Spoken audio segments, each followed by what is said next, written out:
వాలంటీర్ల విషయంలో వర్కౌట్ అవ్వలేదు. ల్యాండ్ టైటిలింగ్ ప్రచారం బూమరాంగ్ అయింది. అయినా బాబు గారి ఒక్కరి బుద్ధి మారనే లేదు.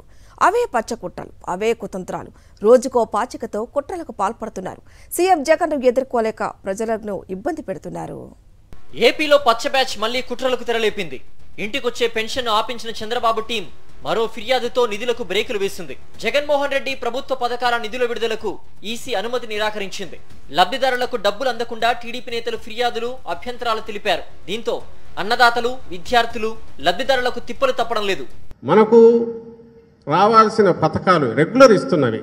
చేయూత, ఇన్పుట్ సబ్సిడీ రైతులకు సంబంధించింది, విద్యార్థులకు సంబంధించింది రెగ్యులర్గా ఇస్తున్నది విద్యా దీవెన, అలాగే 0 వడ్డీకి సంబంధించి 5-6కి సంబంధించిన పథకాలు పెడితే అవి వాటిలో విద్యా దీవెన, ఇన్పుట్ సబ్సిడీ ఎలక్షన్ల తర్వాత ఇచ్చుకోండి అని ఈరోజు లెటర్ వస్తుంది.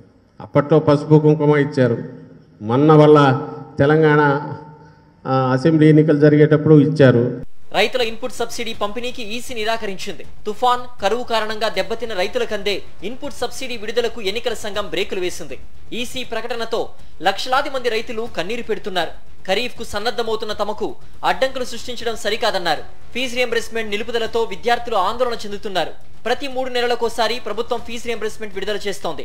ఎన్నికల నెపంతో తాజాగా ఫీజు రియంబర్స్మెంట్ డబ్బు విడుదలకు ఈసీ రెడ్ సిగ్నల్ వేసింది.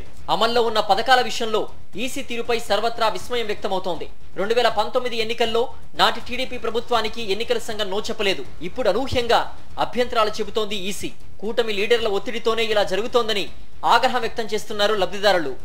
మా నమ్మకం నువ్వే జగన్, మా నమ్మకం నువ్వే జగన్, మా నమ్మకం నువ్వే జగన్.